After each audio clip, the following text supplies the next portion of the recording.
Hi. Hi. Hello. Can you hear me okay? Yeah, I can hear you perfectly fine, Tanya. Okay, so let me check the volume on this. It came up real loud. So I had to remember to go and check the LinkedIn. So we're Yeah, live right now, correct? yeah. I just edited out. Yeah, yeah, we're Okay. live. All right. I gotta say, I love your profile. I love your work experience. There's a lot of creativity. Thank you. I appreciate that. So I was glad to finally find a way to work it into my title too for what I actually do at work and how it all aligns. So, How does it feel though? Like, are you? I guess let me rephrase that. So I actually find it kind of interesting. There's the innovators and there's the creators. How did right. you fall in line with that? So I probably just grew up that direction, I guess, so I've always maybe identified as a little bit of a creative, even in early years. So my majors were in English and journalism. So it probably leaned towards that direction anyway. And then over the years, I found myself in a lot of different industries, with project Yeah, management kind of being the underlying theme, but I don't think anybody grows up and says, "I wanna be a project manager," or at least I didn't. It was just something I started kind of realizing, due to efforts to be creative in my communications, ask yeah, questions, and then just organizing abilities and the ability to follow through with things. So yeah. You're a parent too, correct? no, I don't have any children. No? Nope. Wow. Wow, that's actually so you just straight up projects and your children are your team that you work with. Probably. So the team I work with, friends, I moved to Lafayette to help care for my dad. He's in pretty good shape right now, but there's some days that it kind of transitions roles. I'm still more the child right now, but I have had my days where I've had to be caretaker for him. And sometimes it Yeah. feels like the roles are switching a little bit. So Oh, well, that's a really hard thing to do. Yes. My mother is very yeah, I'll just say, yeah, I have to take care of her. it's challenging. I'm lucky that he's in good health right now. And when I first moved, it was after my mother passed. But he was in good health then. 2021 was a really, really, really challenging year. But yeah, now he's back in good health. I had an art show yesterday at Michael's, which was just kind of a surprise thing that came up in our community, and he came to visit, so I posted to everybody. I said I had a VIP visitor today. And everybody's like, "Is your VIP your dad?" I was like, "Yeah, yes, he is." That's amazing though. That's Yeah, really amazing. yeah, it was a I, good I day. I find it interesting that all people have to do is just really just show up and actually that says a if they can, that says a lot more than just talking about it. True, true. I was glad that he made it, and I mean, so he does that for a lot of people and his friends in the community. So I think I've always sort of learned those lessons from him too, because I mean, he's got the fraternity brother group, Oh the wow. hospice group. After my mom had passed, he made friends in that group too with people who had gone through similar circumstances. The church group, he's even got high school friends, so he and I are both very aligned in that way that we have a lot of different groups that we're Yeah. connected with and just keep up with. And when we do have the free time to do things and, be there for them too, we try to do what we can in between all of life's priorities and things. So, If you don't mind me asking, how long was he married for? Or with your mom? oh, 45 years, 45 years. 45? Yeah, yeah, so, Ooh, yeah, mom she passed at the end of 2015 of cancer, I'm sorry. but they had been together, since, I guess, college age, was when they first got Yeah. together and stayed married for the whole time, so which was great. You don't That's always see that remarkable. to be either. Well, that's really remarkable.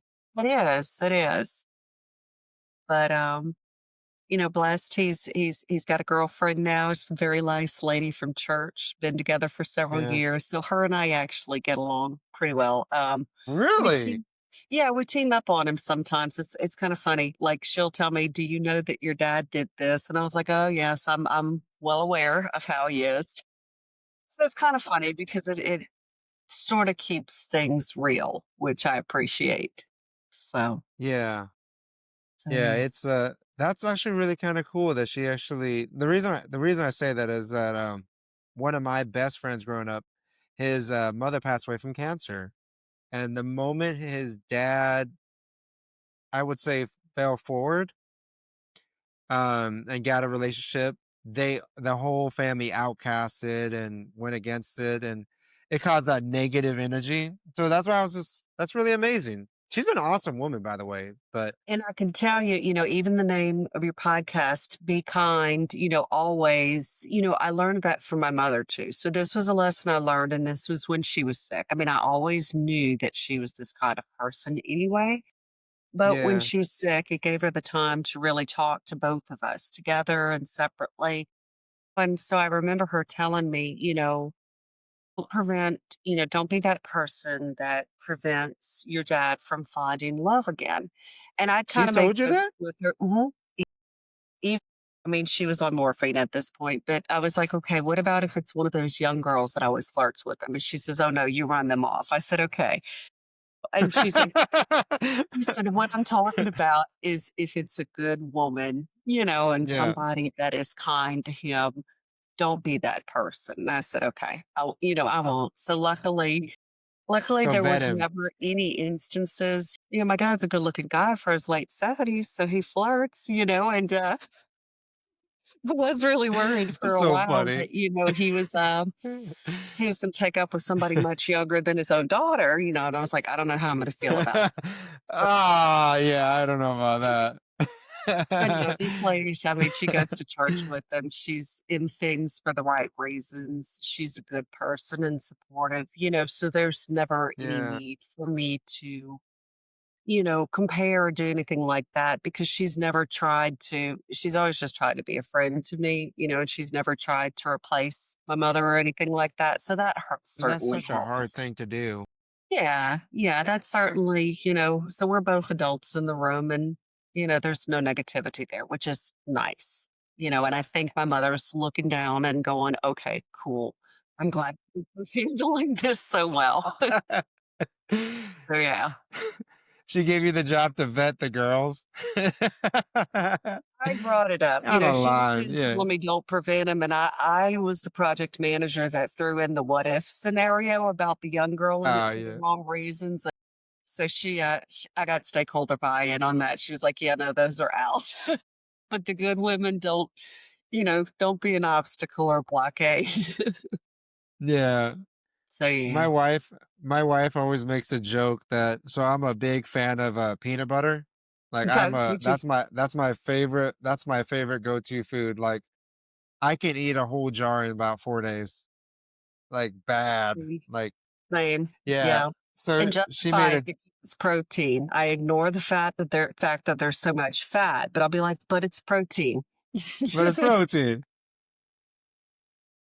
And she makes these jokes about, like, if she dies before me, that she's just gonna haunt me in the house whenever I move on with this, hypothetical ghost jar of peanut butter, and I'm like, "Yeah, that sounds like something you do." that sounds about right. So, So that's really amazing, though.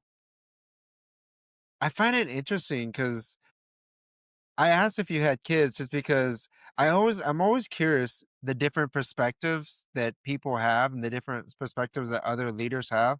And right. I actually was corrected one time because I thought for the longest time parents make the best leaders, but they don't. A lot of times it's actually people that just have just a vast amount of like life experience, really. And you get that kind of the experience to go through it. Think so, and it's so hard because it's like there's no one clear cut answer on leaders, or at least not in my experience. So I'm like a super extrovert, but I have friends that are Yeah. very, very, very introverted that are amazing leaders as well. So I've leadership to me is more about a mindset It's more about empathy. It's more about active listening, because I've definitely had bosses and managers. I've been fortunate to have leaders in the mix as well. And there's a clear difference between those Yeah, two mindsets. And I also hold the theory that you do not have to have a title to be the leader. You really don't. Like, that's a good point. I've seen instances where there is somebody on the team that's actually influencing their team in a much more positive manner than the person whose position fills the organizational chart. So leadership is really it's a mindset and it's an action to me. It's not roles, it's not words. Even like with project management, we've all got, well, not I'm not going to say we've all got, but I guess the gold standard for that particular profession for certifications is something called the PMP. But I've also hold the theory that just because you get the PMP and you study and you've got the experience and can pass a test, some people don't always follow through on the Yeah, leadership levels, or they get the certification, or they get the title, or they get the salary, and then they stop the continuous learning. Now, again, I think time and responsibilities and everything people have on their plate sometimes impacts that. I'm not to say if people take a break from learning new material that they're not constantly evolving, because sometimes leaders wind up having a 60 or 70-hour a week job. So it does make it yeah, challenging to learn everything all at the same time. But I think that people need to have that mindset where they're open to the growth, and creative. even open to stuff like AI, which is a huge hot topic, but I just think Yeah, it I is. think it's important to learn at least the basics about it, because it's not going anywhere. They're not going to eradicate it at this point, No. and so I think the people that do understand where it could fit in the mix to help their jobs and help speed up the mundane tasks are going to be better Yeah, positioned in the workforce of the future than those that say, I'm not touching it at all, because change is it's always just right around the corner. So, it really is. just, yeah. You're really spot on though about the whole it's a mindset concept and it's not even a title. I realized that myself. Even the people that's supposed to be leading the team, they're usually not the main drive. And that's the thing. Well, even if they're not the main drive, as long as those people are leaders that are delegating some of the work and responsibility to other people that are empowered to do the job. Because I Yeah. definitely don't think the leader, I mean, for the CEOs and the executives, they cannot run Yeah, I know. every single task and be in the weeds, because they're required to be setting the strategy, setting the vision, understanding the finances, forecasting the books, playing HR. So they've got to be able to delegate. But at the same time, if team member is really unclear on what the path is, then hopefully that person in that role or responsibility of leader can at least take some time to steer them towards learning that can clear the path, rather than just throwing it over the fence. So there's a difference with Yeah. delegation, where you can train people up to a certain point that you can't always handhold, but maybe they might need a quick resource, or say, have you tried this? Because I'll do that with people a lot. Like, I have a lot of people that'll come to me for resume advice and things of that nature, and I'll give it to them. Yeah. But if they don't continue down the path To grow. of just taking the advice, applying it, or if they expect somebody, that's not paid to do it, oh, do my whole resume for me. No, I'm going to give you a checklist of different things to consider and different things that may benefit you, but that's on their responsibility to follow through and do the The actual work. work. Now, if they revise it, send it back and say, could you glance over it a minute? But as long as it's not this whole, science fair project, there's people on a team and then one person's running the whole science fair project. Sometimes you have to Yeah, monitor that as adults too. So, it's just, you really do. I yeah, find it really funny. Actually, that really felt close to home actually for me what you just said. People um having, I wouldn't say even the expectancy, but they're just maybe because I'm a little older and I grew up in the 90s and I remember what it was like to actually go to the library and have to do your homework and not right, having the internet. And right. yeah, a lot of people just, I had a recent project that I was assigned and it was 14 people on my team and I had to figure out, I want to say I did a fairly decent job of assigning roles and assigning people to work with other people to get them out of their shells. But when it came down to it, it was very interesting because a lot of people just had the whole, "Aren't you just going to do this for me?" Like, They want their marching orders, and they do. A project manager, I have been told, I haven't been told this in a while. Thankfully, so there's been a good culture shift in a good way. Um, yeah, but I used to get told, you're the project manager, you should know all of this. And I get told that from like developers. And people that would talk over my head, and that's I could tell wild. when they were doing it intentionally, but there are some people that they're so subject matter expert that that framework and language is just ingrained. And it happens to project managers too, because and I'll have to tell them, stop using all the jargon, stop with the velocity and the burn down charts and the burn up charts and all of Scrum and stuff like that, because at this point, you're just spouting off buzzwords. You need to be able to give your stakeholders the context, the why, the Yeah, how, the analogy, and the the metaphor full for picture. why it would make sense to do this, not just a bunch of frameworks. But, so I had to realize project managers do it, developers do it, subject matter Yeah. experts do, engineers do it. What I'm My talking gosh, engineers are the worst. and I've Sorry. I'm actually some in engineering engineers school. yeah, I've had to been like, "Look, okay, PMI might have rejected your application because everything was decommissioning, blah, blah, blah, blah, blah, blah, blah."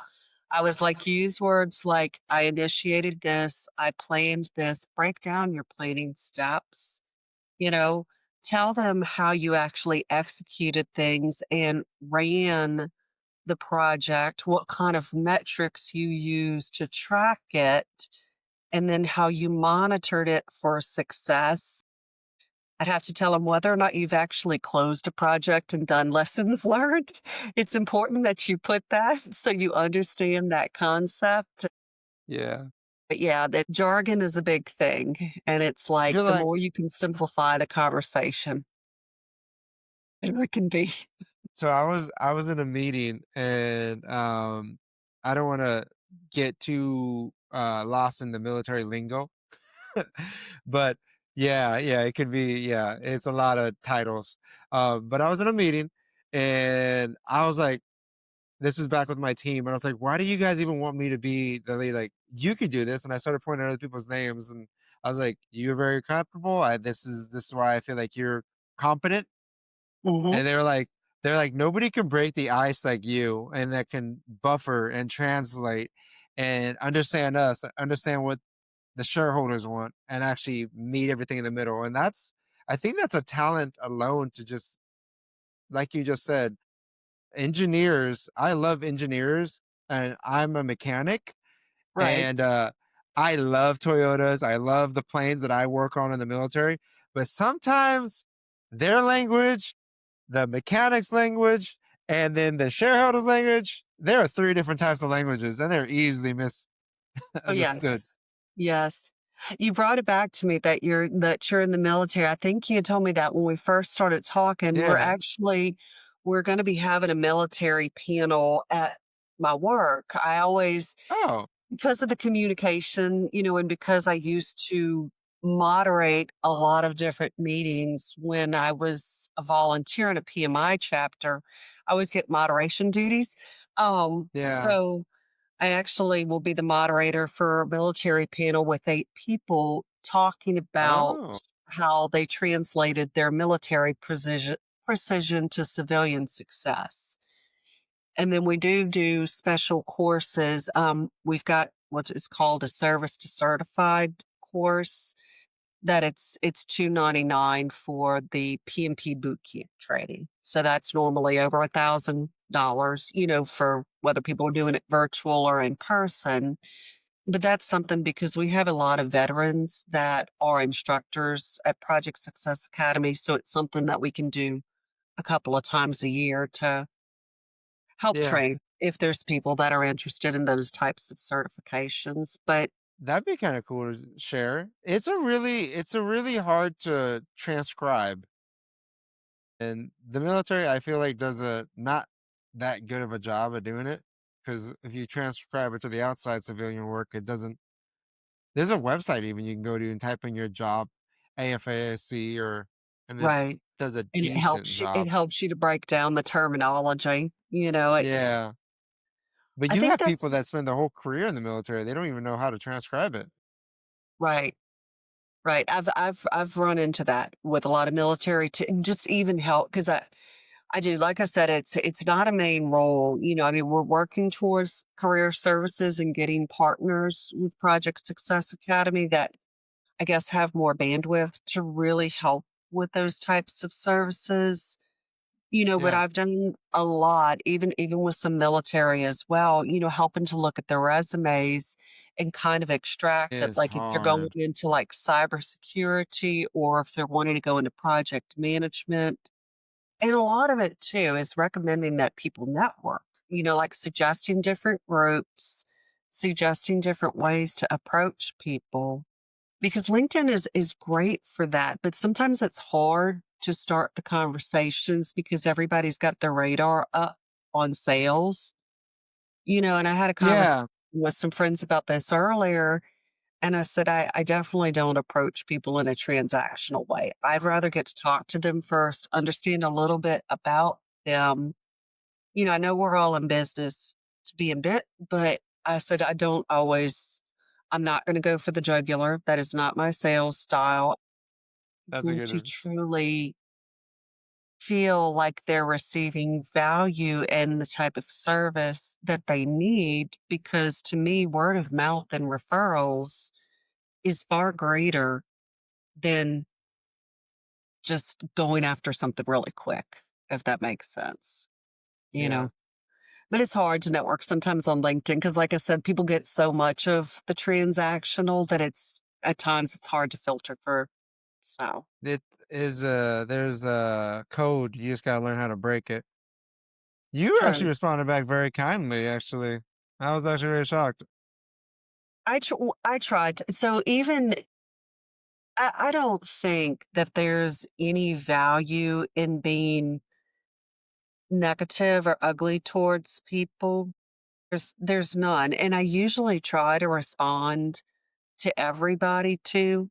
Even if I think, okay, this is just straight out sales, I try to be very nice to people about it. Cause I mean, I'll get approached a lot, from people that are, it's like the list. We do PMP and ACP and Scrum and Agile and ITIL, and they'll list out the 50 certifications that they do. Well, Yeah, actually, I do truly work for somebody now that, before my answer was I've got my PMP, I've got my ACP, and I'm up to speed on my PDUs. I mean, my certifications are good through 2030 because every time the cycle opens, I get it done.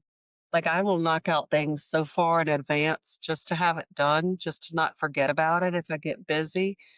Um, so I used to tell them I've got my PDUs covered.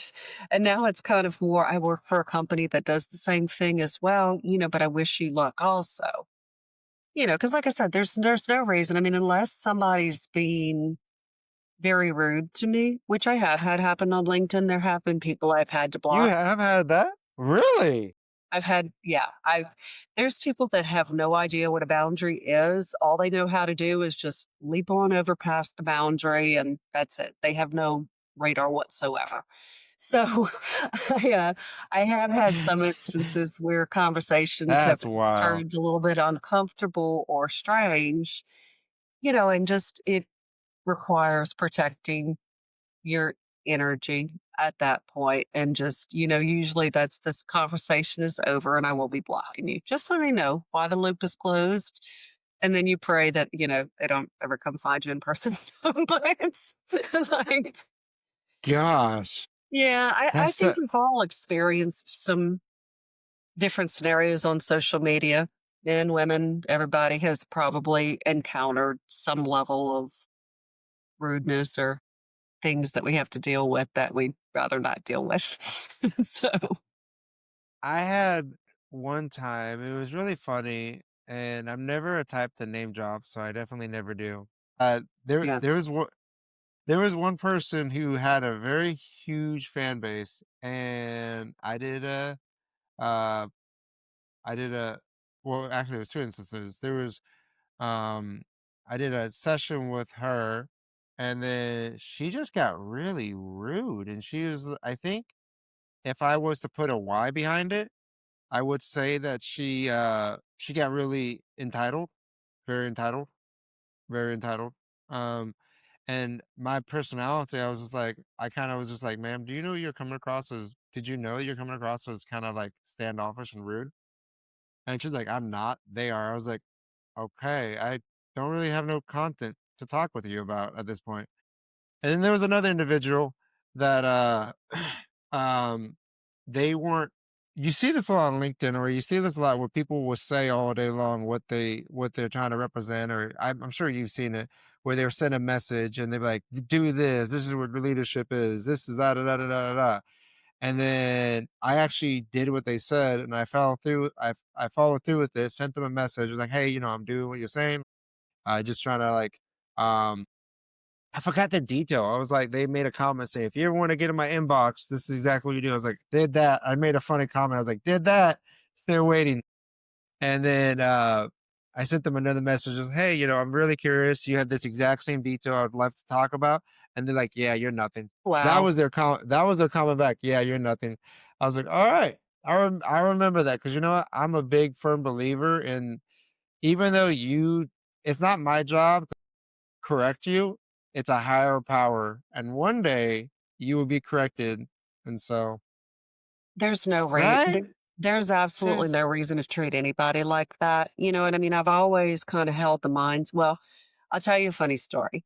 So this was years ago. It was on a very, very, very big project. There were a lot of people that were in the organization. There was another female that I believe kind of encapsulated not immediately, but like over the years, she seemed to become more entitled than she was when I first started working with her. And she was always kind of consistently rude to me. And this one day, consistently. we're both heading to the restroom at about the same time, and there was this man, that was contracted to always clean the bathrooms. And he saw her coming first and he said, no, and English was not his first. And he told her, no, bathroom is closed. I walked up and he said, okay, come in, I'll get out. And he let me go in and I could hear her. She was really, really mad at him for that. He blocked her from going in. And, you know, she kind of approached me. Why did he let you go? I said, maybe it's because I'm nice to him consistently. You should think about that sometimes. I said, especially now that he can control your entry to the bathroom. So maybe think about your behavior towards people.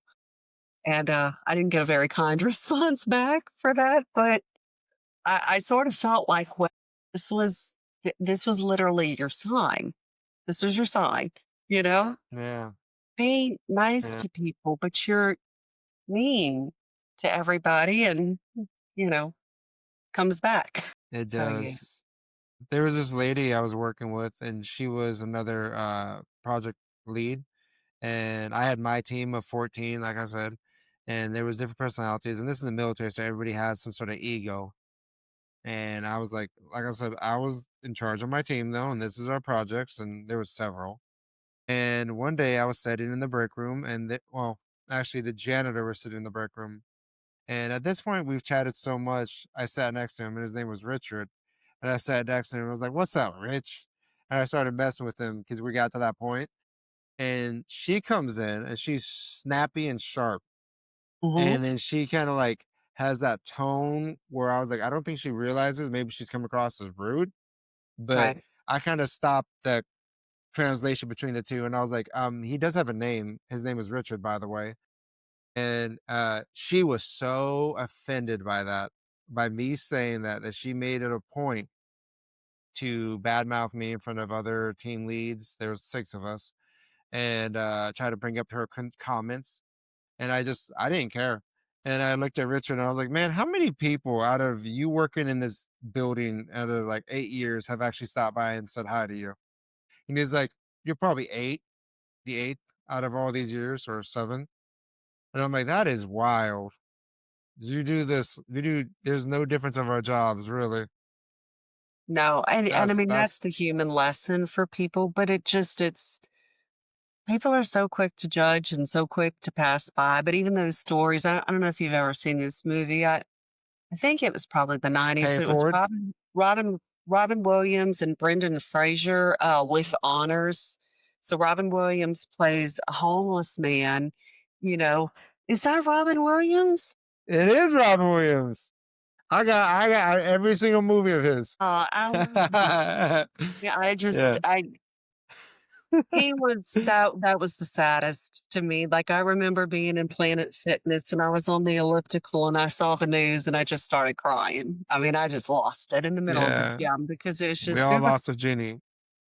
there was something about him and his spirit and just his kindness. I mean, I know he had a lot of I mean, everybody's got struggles. Everybody goes through things. We all have the light and the dark, but it's just even I'll stop sometimes and read stories, about how he made it such a point to get, the homeless employed Yeah. on his I movies saw and that. how I saw that. kind he was to people, and just I guess I didn't remember as much about Robert Redford, but the stories about Robert Redford coming out recently, there's not much bad Yeah. press on the man. It was just he was truly, truly kind to people, and That's I'm like, wild too. that's what it's about. You shouldn't think, oh, I got into this position because it's like if you always remember your roots, because I don't think any of us have the most perfect upbringing ever. I mean, I was very fortunate with my parents being married for 45 years and no There's major, still a lot of struggle though. childhood struggles, but I always grew up and I had friends, that I mean, there's some stories. I mean, I know we've all got stories of people that would frighten people, when they hear stories of what others have actually gone through and lived through, Yeah. but it's like, just be nice to people. You really, truly, truly never know what's going Boy. on, so it doesn't, you're not above that person. And like true project leaders, in my opinion, no, they can't be there for you every minute. No human can, but they try to uplift you. They're honest with you, whether they're having a good day or a bad day. If the company's in strife, they don't hide it, you know, Yeah. and they don't They play don't. favorites. So I don't know. That's a lot of what is in my mind about leadership and the mindset and more of the action. Oh, You know, one thing I loved about Robbie Williams is it was in his eyes. He carried his personality in his eyes. Like every movie you watch with that guy, he had the eyes that would sell a million. Like yep, he sold his soul in the most genuine way every single movie. yep. I've done the Myers Briggs, and I'm an Yeah. ENFP, and I remembered reading that Robin Williams was an ENFP, and I was like, no wonder because like not everybody's extroverted, but it was like the intuitive, the feeling, the perceiving, Yeah. and I remember when I first took that test, like, all of my Yeah, coworkers were like, it was like the J or J, and they're like, "Are you really just perceive things?" And I was like, yeah, "Yeah." I said, "I'm not that quick to judge." I said, "It's an I'm not saying that I don't at times. I think all of us have our moments." I said, "But usually I'm a lot of times navigating off of my intuition on yeah, is this going to be a good partnership? Is this a good client? Is this a good project? Should we pursue this? Is this going to be a match?" I run off that a lot. And I sometimes have trouble telling that to other people that operate on different business levels. They're like, "What do you mean it's a feeling?" I'm like, "No one's going to explain this." And just, you know, so, but I like to think, like, from everything I read about Robin Williams, it was like, I was reading some I was like, "Oh, I love that he was supposedly an ENFP too." Just yeah.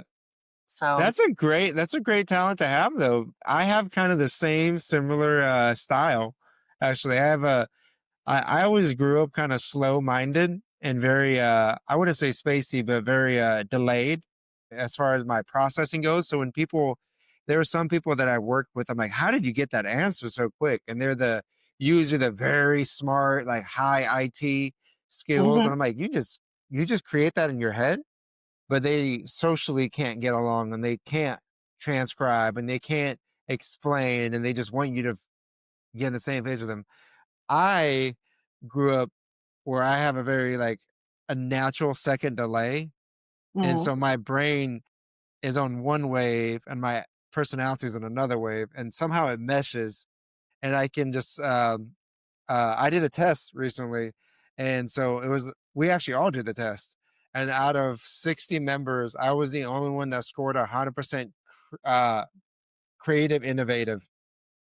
So 100%, not even like 50 or nothing. And they're like, "You really just like to be thrown in the middle of something and just like chaotic bomb went off and just be like, yeah, let's figure it out." And Yep. it's really interesting because yeah, you have a very a natural instinct to just be like, that's there's something about you or there's something about your idea or there's something about what you're telling me that's not adding up. And I want you to go back and rethink on it and figure it out because it's not going to be good down the future. Right. And then some people do have really great ideas, and you can represent that and promote that.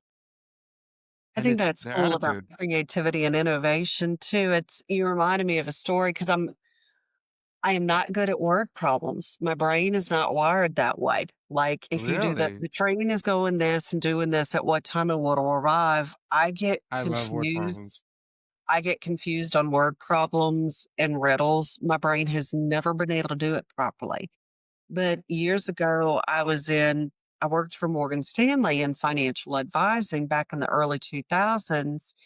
And they had given me a test, for the initial screening of the interview to be an intern. Um, but he came back and he said, "We have never had anybody ace comprehension, just blow comprehension out of the water." He said, "But you did so poorly on the word problems." I said, "Well, yeah, I can't do word problems to save my life." And he's like, "But you knocked the comprehension out."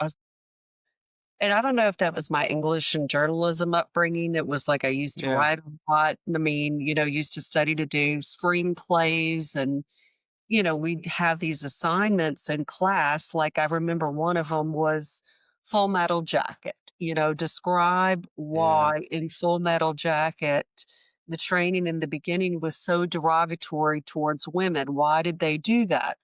And I was like, "Oh, that's actually really easy." I said, "It's to desensitize them because they're going to have everybody coming at them at war, whether it's kids, whether it was women." I said, "So I think some of the training." So I wrote like this whole paper on that, and would have to go and deconstruct, Moby Dick and all of these just different things. So even my training or the way I was wired was just extracting and finding different meanings out of these big novellas and screenplays and working in themes. So, strangely enough, when I got into project management, especially when they started talking about agile themes and retrospectives, I was like, oh, "I'm going to have a field day with this." Like the yeah, comprehension levels and the literal meaning. I can take that very down the valley and just have Yeah. fun with it. So a lot of times, even in my speaking nowadays, I do it, it's very different because I'm intentionally crafting something very different because I don't want to just hear about a work breakdown structure or a risk register, or I guess I can call it the same exact content that everybody's got access to in Chat GPT now, and everybody's an expert. And even before Chat GPT, I was Not even. trying to tell stories and relate business thought leadership in different frames or acronyms or analogies that I Yeah. guess could be my own. And some of that was when I grew up, I I was a good student, but I'd get bored very easily. And so if the I was a teacher troublemaker. didn't, yeah, I was I would take I'm not which I don't know that I was a troublemaker. I was kind of a goody two shoes, but I was always a goody two shoes that I would push the envelope. So I would get Oh, I see what you're saying. probably Yeah, by challenging people, I see. or saying, "What did you mean like this? Could you explain this more?" So, like Reese Witherspoon in Election, I was kind of that annoying student sometimes. If you Yeah, ever saw yeah, that yeah, movie, but yeah, but it was my teachers that told Greek mythology in a very creative way, or the history teacher that would be really, really animated about her yeah, stories of our historical figures. Those always stuck with me. And so I was like, I want to be that kind of yeah. teacher, you Teachers know, are so underrated. They are so underrated. They are they are. powerful. And in project management, training other people, I'm like, there are ways that we can make project management fun. It doesn't just Really? have to be very basic or all the facts. You can have a good time with the information. So, yeah, I was when I used to be a commander executive assistant back on my last place. I got fired. Uh nothing bad or shameful, just learning lesson.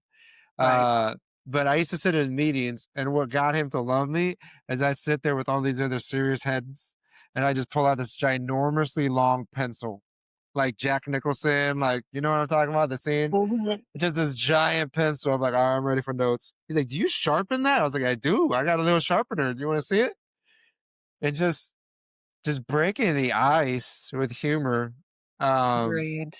Agreed. the, I mean, but just that's a humor talent, and being an using, icebreaker, and that's something you should train some of your other team on. When they try to yeah. delegate only to you and say, but you're the best icebreaker. You can You always can be flip it on too. and say, I can train you how to learn that skill. And if you learn that skill, it will really help you in your future as well. And here's why. Make them think about it, because a lot of Yeah. times people, they avoid growth or they avoid change and they don't need to. Like I've even had to tell current boss, I don't need to be the one doing that. There's somebody on the team that may need to learn this different lesson. Just because I can do it quickly and in my sleep, we might need to cross functionally train other team members on this as well. And I believe that creativity is something, even if it's not naturally innate in somebody, I think it's something that can be taught. It For can me, be. it's pattern recognition. Like I run off of words a lot of times, as goofy as that sounds, but like, ever heard of the 80s movie Weird Science? Yep, yep. So word science. I've pitched weird science in a very strange way for a Interesting. PMI conference, because Yeah, their theme was the science of projects. And I was like, okay, what are different topics in project management that can be applied to science? Well, communication. There's science to communication. There's different types, there's different personalities, there's different modes. You have to tailor and yeah. adapt it. there's a science to prioritization. Even if you think about the science of you have to time block properly and develop different systems on how you prioritize to make sure you can get through them and not have, analysis paralysis. So there's Yeah. actually there's things that could be tied to science for all of those, but it's word science, not weird science. But I found a way to kind of interlace that movie within it too and pull out specific Interesting. examples of where communication went kind of sideways, where the prioritization was off the map. And if you look at movies in that way too, like even the hero's journey, if that makes sense, like Yeah. framework of storytelling, Yeah. everything kind of weirdly intertwines. And that's just it's a pattern, but it takes honing abilities. I mean, I do it and I know I'm going off in all rabbit hole directions, but like with photography actually helped me to be a better project manager because I can run so fast in my mind because I'm just bouncing off the wall, thinking off a million different things that when I'm focused on photography, it literally slows me down and it forces me to be really, really present in the moment, and focus Interesting. on the shot, focus on the light, focus on the angle, because I go kayaking in the swamp. So, like this weekend, there was I got a post from a few days ago with video of a very, very large alligator, that I was videoing. So you have to kind of pay attention to what you're doing in that circumstances. It was windy. If the wind is blowing your kayak, you have to steer so you're not going to go straight into That's it. so cool. But it just forces you to Slow think down. about things, focus, and observe things differently. And then even when I upload the pictures, then I'm having to look at it on my computer and go, I could do lighting here or edit this out or do this. And so if you apply those Right? projects, you're watching your team, you're watching different personalities, you're watching how they respond to tasks or don't respond to tasks, Yeah. and it just gives you things to think about because I think as project managers, you have to observe.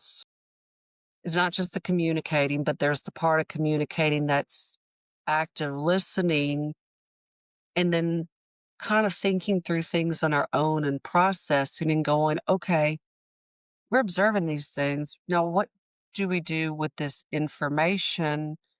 And how can we use what we've learned to make our projects better and flow better in the future. Do So, you daydream? yeah, all the time. I do all the time. And this is a cup from a few because again, very literal. You go back about a week or two, I've got a coffee cup that says "Don't quit your daydream." So it's Yes. everything is literal. I've got my Charlie Brown squad. Oh my gosh, I love Charlie Brown. I've got now this is AI art, but I live in Louisiana. We'll work for gumbo, so that's an AI blue heron, and this is an AI alligator with Berman on a log. Very, very creative and in my head a lot, but I've had to learn over the years that it's a skill. It Why not is. just run with it? If I'm in my head a lot and being very, very creative, I built up a brand with really unintentionally, because when I first started volunteering for PMI service, like I just didn't see myself in that direction. And I was on the board through the pandemic. So then I had to be part of the solution on how do we move from in person to virtual? How do I get speakers? Yeah. They don't want to talk on video. I don't want to talk on video. How do we all figure this out together? Because obviously this is our new reality. And so as I went far enough in it, I just even learned through moderating, okay, I can be comfortable in this. Yeah. Why couldn't I be a speaker? I'm pretty good at presentations. I'm good at ideas. Why can't I be the Got one you. that's doing these things? And so And it just evolved, and like I said, for me, it's like I probably at some point need to simplify and just do a couple of talks. At this point, I've got 7, and I'm creating 3 new ones, and I'm like, "Okay, what are you gonna do when different places want you to do a different thing this week, this week, this week, this week, that week?" You're gonna start forgetting what it is that you're doing, which is a risk sometimes. But I just kind of love the evolution of a story. So, like, if you take it back to your favorite actresses and actors, Robin Williams, he was always known for comedy, but he truly, I mean, what was that 1 hour photograph? That was a really, Yeah, really dark role, you know? yeah, I He saw had it. some very diverse roles that he was able to do, but I used to always hear that actors and actresses were talking about, "I don't wanna be pigeonholed my whole life from this one decision or this series or this role." And I think I'm that person too as an ENFP, so maybe some of that makes it important for me to keep exploring different ways of telling stories and evolving. It just challenges my creativity, and it's fun, and then hopefully it's fun for the audience too that does get to hear my presentations. And even in my day It's role, such pulling in partnerships, it's like, okay, I've learned a lot about a lot of different things. So how do we pull this all together? So, we were given feedback, from our team, and it was really strange, my recent project I worked on, because everybody only had one consistent message for me. I gave people real feedback, and I was like, "You have potential." I gave some people saying, "You're gonna be the homie that goes back to the fore, and that you're gonna end up risking your stripes because you don't have that serious edge on you that you need to have." But for the feedback from me that I received was, "You don't focus. You don't stick to one topic." And I'm like, in my head, I'm like, "Okay, what's the message here?" And then the more I absorbed what everybody was saying, I was like, maybe I just shouldn't focus. Maybe, on the other hand, maybe you should learn how to multitask, because at any of the drop of a dime, I stopped what I was doing. I was like, okay, this is urgent. This needs, like, I'm very good at mentally categorizing and be like, okay, this can wait. This can be now. This is a need to do now. And I was very good at communicating though. And I think that a lot of people put themselves in this box, and they don't like to be, as you said earlier, they don't like to be told. Really, as much as they want to be told, they really don't like to be told you're doing something wrong. And it's not even that you're being told you're doing something wrong in a bad way. It's like, okay, well, prove me otherwise. Let's see right. what you can do with this information tomorrow, because tomorrow's Right. a new day.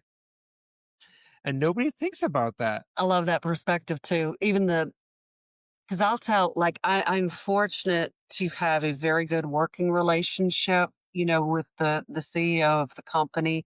And there's times because there's so much multitasking. Now he does know I'm a daydreamer. You know what I mean? Luckily, he Yeah, encourages creativity. But there's times, because I do a lot of administrative work behind the scenes too. yeah, But there's times like I just have to tell him I got to a wall on this, like very goofy things. I'll use yeah, today as an example. I was trying to revamp my signature line on my work, and I had had like a cell phone icon or a tablet icon for LinkedIn and Instagram rather than the actual icons. And he was like, "You could change it to the actual icons." But when I did, and I was copy pasting, doing all the things, sizing it down really small, everything where I had the hyperlink off to the side would move, the lines would move off yeah. or it would do it weird. So I tried it on email, copy and paste it into the thing. And was focusing on this small, small, small, small, small thing. It's And I a was like, I'm tick. done with this. I was like, I can't figure it out. It keeps messing up the formatting. Like I love ChatGPT, but because that helps me with some of the thought processes. But I sometimes some love of it. our stuff, like responding to RFPs or formattings or tables and cells, it's like every single different thing has different formatting and tweaks. You Yes. know what I'm talking about, right? Like PowerPoint, Yeah. all of that. Canva, it's all different. And it's like there's no Ah. consistency. So I'll start going batty when I can't get it sized or the stuff is going over or the page is breaking. I'm like, okay, I've had enough. I just But there's just days like you. I run out of focus and, I'm just like, tomorrow's a new day. Just you're getting cranky with it and you're not thinking quickly enough, you know. And so that's when I know to either pivot to another task and come back to it or just take Yeah. some more time and get some good rest. So, I love your photography analogy. So I actually, so I kind of have something similar. Mine's my kids. So same thing. You have to focus. You have to take yourself back. You have to like I can see how it can correlate a lot because I used to love doing photography and it's very specific and it's very like detailed. And if you actually try to make it art, like it's so annoying because something's always off on it. And yes. kids are like art. You're like, I was like, man, if you will just give me a second, that having that patience How many children do you have? too. 2? We have 4 and 5. Or okay. Yeah, last night, for example, I did my oil change, and my son thought he was doing his doing my oil change with me. So Mhm. made it Yep. 4 times more longer, and but to him it was like the world. I was Yeah. like, that's cool. That's really cool.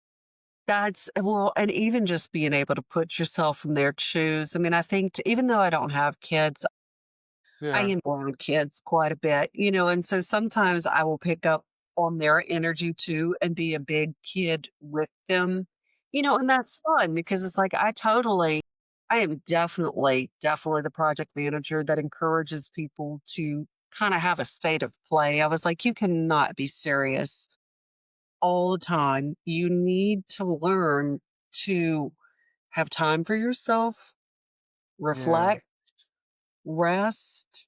I mean, there's definitely times that I'm working a bit of not really overtime, but like definitely more than the 40 hours a week and things of that nature, putting in a lot of energy on the weekends, but I've got to have that mix. There have been points and seasons in my life that I've been on different contracts that I remember one season, this was years ago, I probably for about 2 months was working 12 hours a day, 6 days a week, and I was wow. just I mean, on the absolute edge of burnout, just goofy stuff, like, I'd shower and then I'd forget that I'd shower and I'd go shower again. I was like, "You just I did showered." that before. I've done that On before. Groundhog's Day, just repeating the loop, and the there's times that projects call for things, but then I think a lot of times too, there's many that it's the very minuscule things that are not deal breaking that could wait to let Yeah, people have the balance of their lives. But military, life or death scenarios, certain healthcare projects, different things of that nature. I mean, I think that some of those things dictate the priority. But then there's been times that I've worked on a project that's replacing a legacy system that's got a very small amount of the population going to these places. And it was yeah. definitely people that could have money to luxury spend. It's not a necessity. And sometimes the deadlines on different things there, I was like, this is, this didn't require a 9 p.m. phone call. Yeah. Not that you know? Yeah. But it's just knowing those things too and being able to even clearly articulate those between your team and your stakeholders. Somebody very valuable to me told me when I realized at that point I was like cuz I was going through awards and I didn't get an award and I wasn't it was weird cuz I wasn't mad that I didn't get an award, but I was upset about not getting the recognition on Right. one of our teams because I was like, we had to receive top performance, top academics, top sports, like all the major categories, and the sports alone was like, whoa, we won every competition in the sports area. And I was like, that was me, 4 a.m., literally the spiel. I was like sending motivational, talking one on one with everybody. Even in the moment of the games, we were playing the games. I look at a player on my team. I was like, "You're checked out. Check back in." Or they'd miss Right. a shot and they feel bad. I was like, "Don't feel bad. Dump that thought. Get back in the game." Yep. And just Yep. coaching style. And I didn't get an award, and I reached out to him, I was like, "Why am I upset? I don't care about the paper." And he was like, "You care about the acknowledgement." And I was like, "That's so true. That is it." And he actually told me something that was very valuable. And it's ironic because I don't think my instructor has that even. And I think that's probably why my instructor doesn't like me. Is Okay. because this guy told me, he was like, if you're banking every card for your team, for your work or your unit to acknowledge you, you're wrong. He's like, you're gonna set yourself up to failure. And he's like, if anything, you need to have your side goal, and mine was my podcast. He's like, Right. you need to have your side agenda, your side mission, your side topic, your photography, your kids be your primary, because if it's your work as your primary, you're gonna set You're going yourself to up for be failure. uh, Yeah. 100% agree. And there was something else. There was this guy that used to be on the radio, John Tesh. Like John Tesh is probably in his 60s or 70s now, but and I think he shared this. This was somebody else's concept, but it was the concept of what's called self complexity. So it was basically talking about almost having multiple identities or multiple hobbies. So whether it's your work, your marriage, church, friends, different groups, different workout groups, because it's that universal law that one of those systems will fail at some point, whether it's through, passing, like when my mother passed, it was devastating to me, and even though I'm Yeah. close and, live with my dad now, he's 77, that's my only parent. I don't have any brothers or sisters, so sometimes it's Oh, like, wow. yeah, even in my Yeah. head, I'm Yeah. like, well, if nothing happen if you don't get eaten by an alligator, out there kayaking, or, something happens to you, then realistically, you will have to face this at some point in your life and figure out how to navigate that and be the only child that's not got any brother, that's gonna be crazy. And even with jobs, like I'd had 3 layoffs since the pandemic. So I learned too, okay, I have to have these other systems.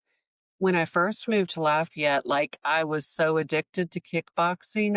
I had done kickboxing in a place called Baton Rouge, but I got into it in Lafayette and, like, I'm talking twice a day kickboxing addicted. That's Before the good. That's pandemic, in a year, I had, like, 430 classes in a year.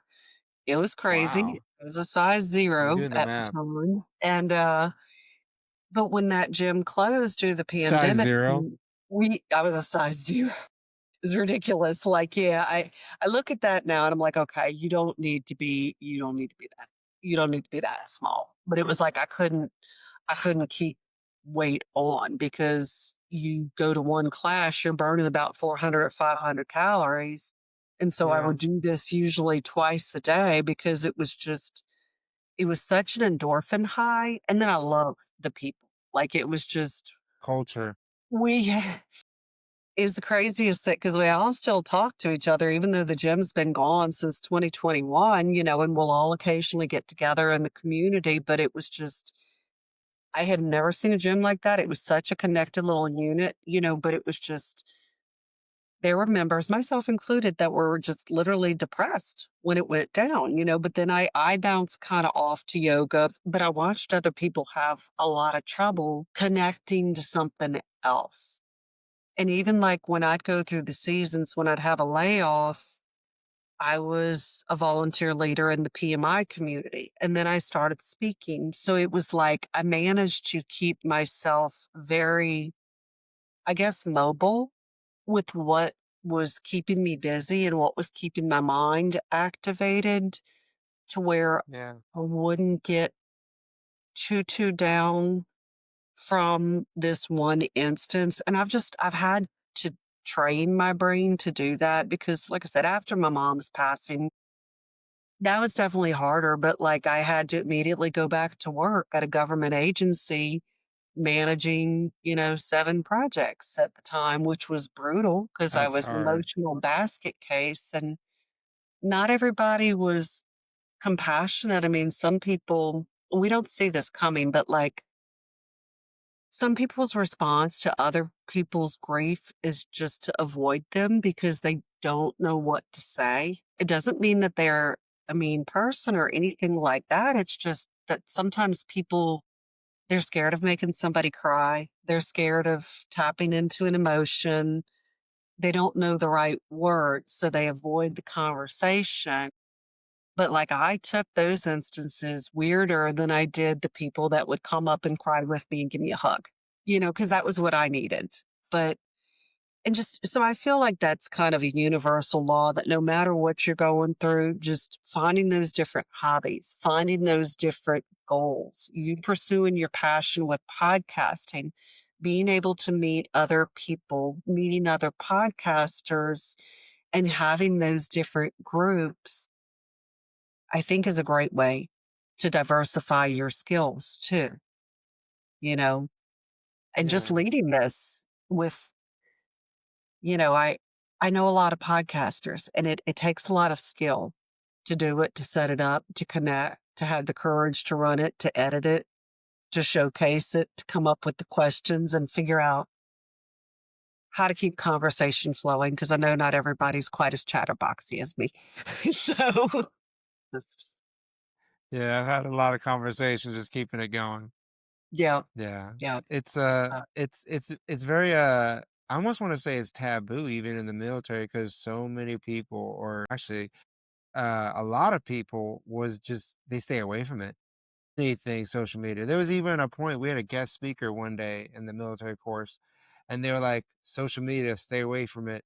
You're gonna be UCMJ, you're gonna" the legal aspect, and I was like, I yeah, consider" I was like, "I consider" or no, how did I start? I was like, "Have you ever driven a race car?" And they were like, "Nah, I'm too broke." And I was like, "You ever driven, a Subaru, a sports STI?"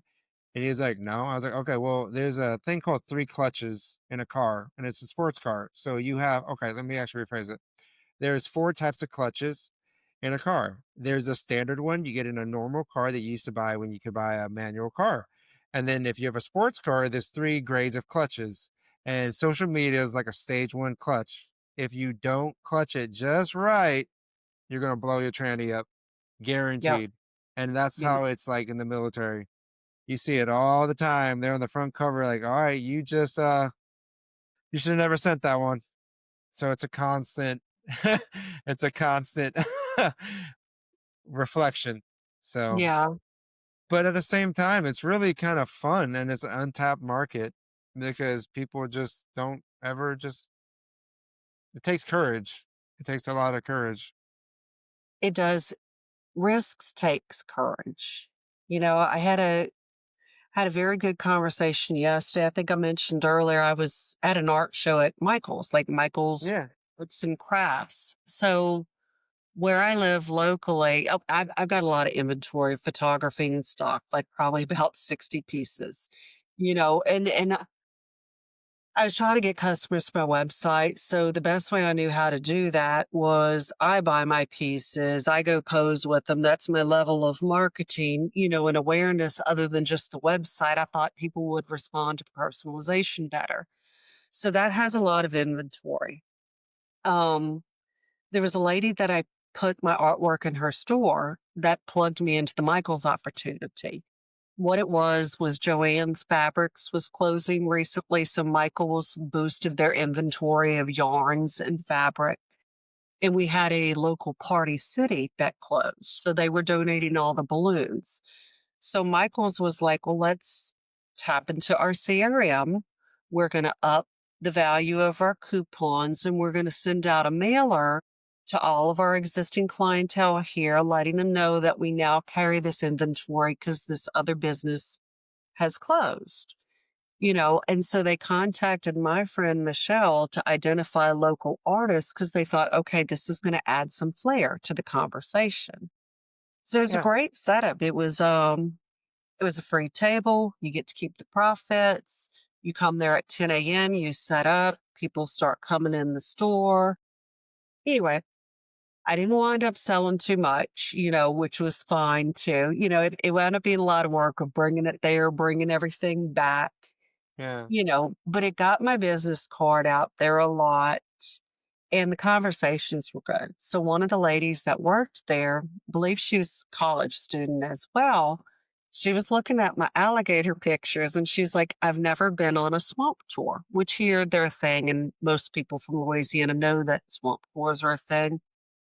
So I told her, I said, you definitely should. I said, it's about $25, $30. I said, it'll last about hour and a half.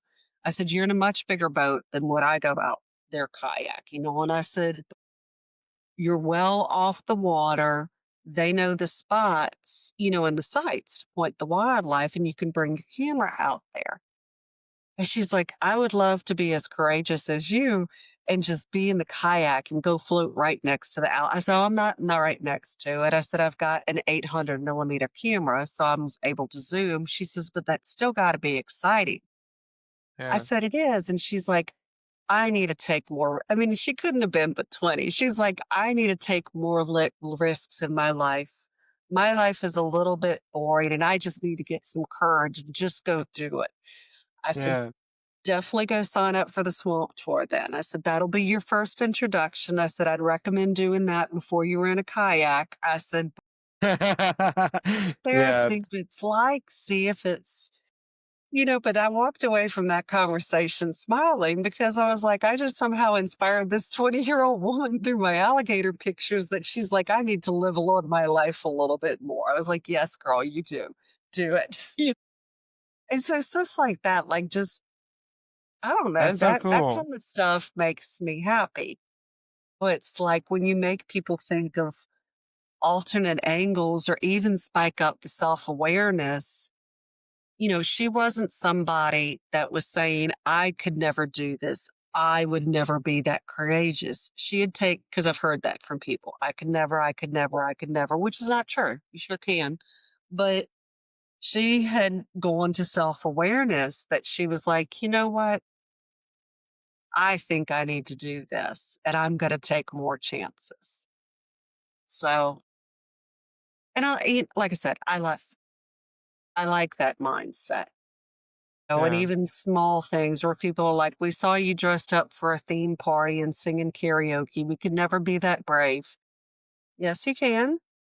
Get a cocktail, get on stage and pick a song. Get a You don't have to cocktail. be, it helps. I've done it with Yeah. just water, but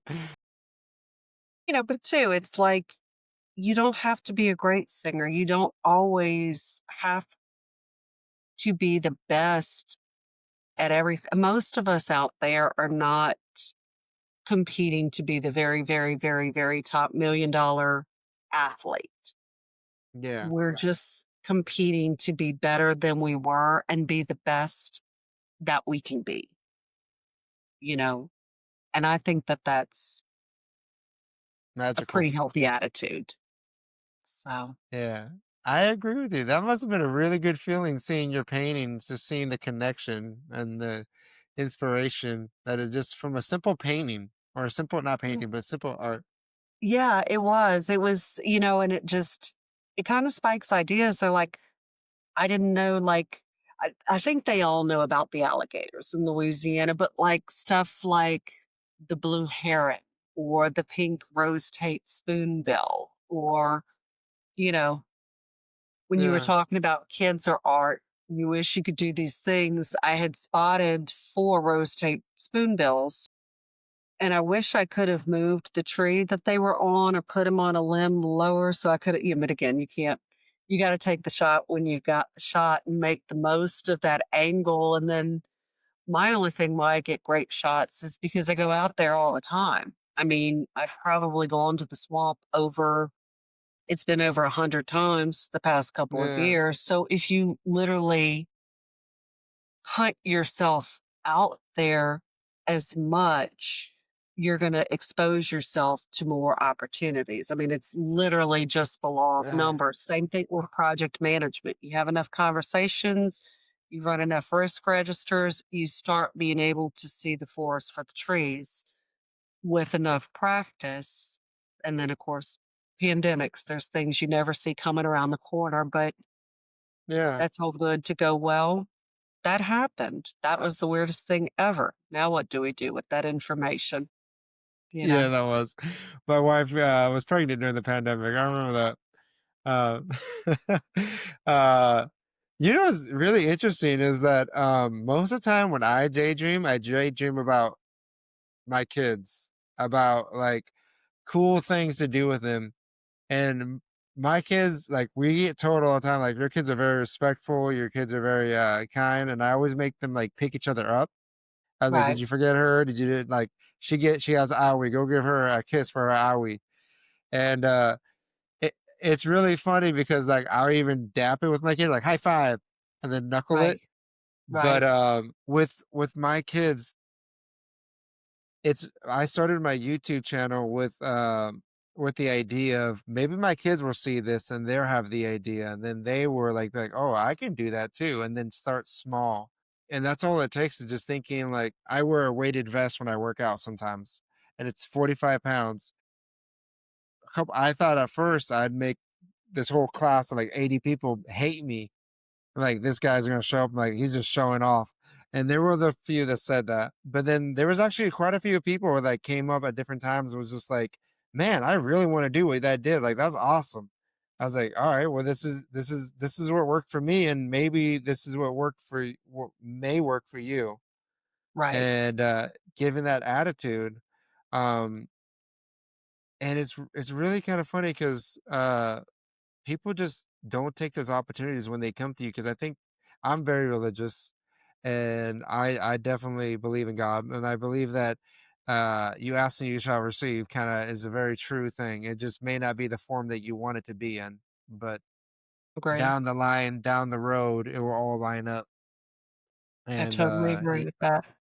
yeah, yeah, right. We were in line at a Air Force ball, and we never go to Air Force balls. This is the first time. My wife was in this dress that she was self-conscious about, and I was like, "You look fine. What's wrong with that? Anybody got a problem with that? I don't care. I'll say something." And we're in line, and there's this photo booth, and it was like a yay 2025 photo booth, and in front of me is our base commander, like our base, like this is the big dog. Like your ass is fired the moment you just say something wrong in front of him. Right. And I see him in line, and he's taking photos with his group, and I see his wife reaching over and grabbing the photos. I was like, that's who I need to ask. So I asked his wife. I was like, "Hey, ma'am, can I get a photo with you and your husband? It'd mean a lot." And she's like, "Absolutely." And she snagged her husband back around, and I was like, "Okay, cool. I can't mess this up." and then it and then in line, I'm like, while we're taking a photo, I look at the commander. I was like, "Hey, sir, I really appreciate you doing this." She's like, "Absolutely." So a couple weeks later, I'm graduating from our class, and he comes around, and he congratulates every single person, and I realize that he's doing that to every single person, or tries to. And I was like, "Hey, sir, I don't know if you remember me, but I was the one in line that was like, 'Hey, can I get a photo with you?'" He was like, "That was really courageous of you." And I was like, "It was, wasn't it? I saw the opportunity. I stayed respectful. And man, you don't know how much I was sweating the moment I shot that from the hip." Sometimes you just have to be uncomfortable. So, That is very true. The whole growth lies on the other side of comfort. That's absolutely true, you know? yeah, But how long have you been doing the podcasting for? month and a half, 2 months. Okay, cool, I grow, cool. yeah, I grow pretty fast. I have like I'm like you. I have a tick when I see a detail, when I see a small little thing. Right. One thing I find really weird is people that use ChatGPT. Bless them. I use ChatGPT too. I love it. It helps organize. It keeps everything organized for you, and I love it. Have you ever used Grok? Haven't. Not yet.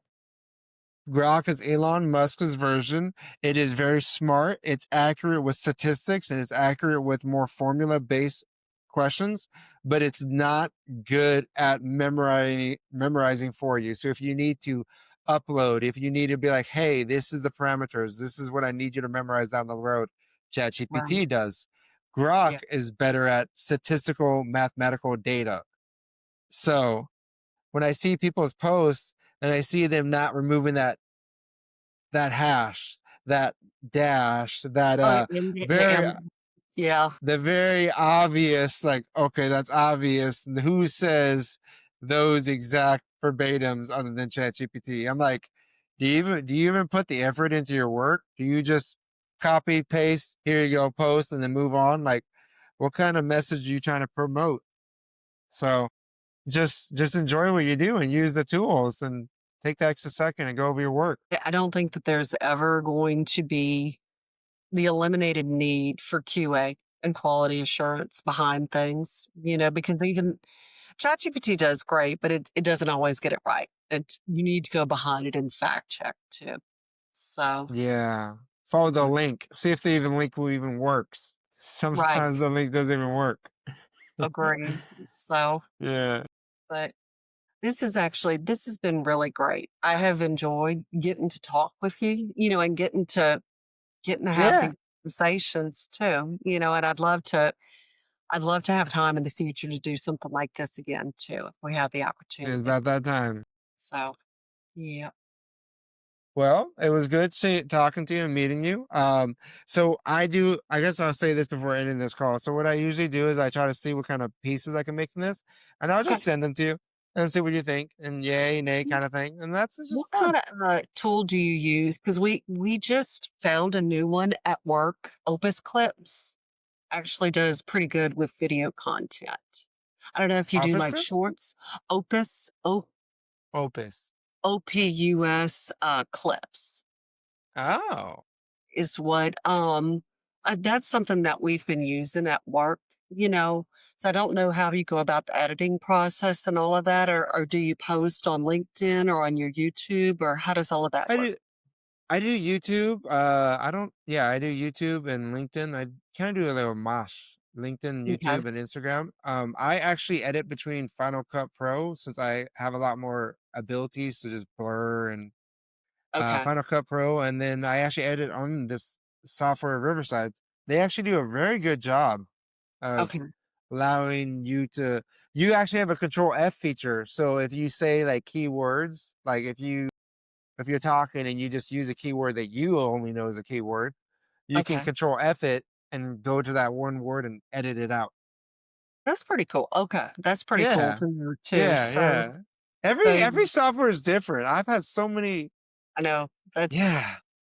we bought Opus Clips at work, and I've got a coworker using that. I'm curious about it, but I'm like, it's almost like needing to find the time to bracket to do that. And then tonight I've got to get started. I've got a final presentation that I've got to turn in for October 2nd.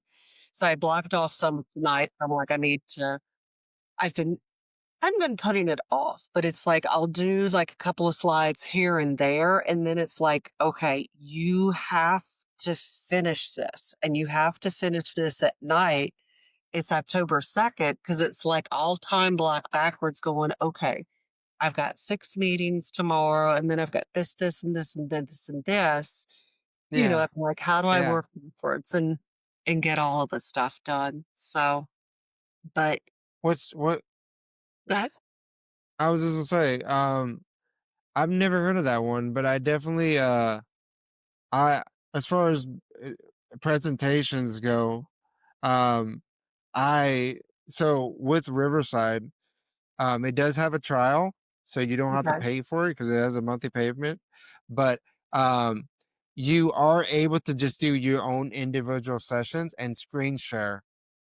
So you okay, screen sh so you screen share, and then you edit yourself into it like a little part of the screen, like bottom corner, and you can actually do the whole presentation, and then what's really nice is it has software that edits out, quiet air, ghost air, edits out the ums and the its, and it does a very, very good job. So I don't know about those other ones you mentioned, but Okay, um, okay. Oh, this is yeah, just so yeah, I'm not doing tonight is just getting the PowerPoint ready and the script finalized to be able to, submit that by October 2nd. So, it's not the video portion, like, the video when I actually have to go present, it's gonna be November 14th in Phoenix. So, you have to it'll be kinda hot. well, it won't be as hot as what it is right now. I've never been to Arizona before, but I'm like, well, by November, it should be okay. So, Yes, ma'am. but just let me Well, know too, like even in supporting you in your business. I mean, and I can send you the links if you're interested, even on the military panel or the yeah, service to certified. If you know anybody military that may be interested into looking into yeah, of that, course. you Yeah, it's know, always never hurts to share. absolutely. So, well, I appreciate you setting this up today, and it was nice to meet you. So, You too. Have a good day, Tanya. Bye.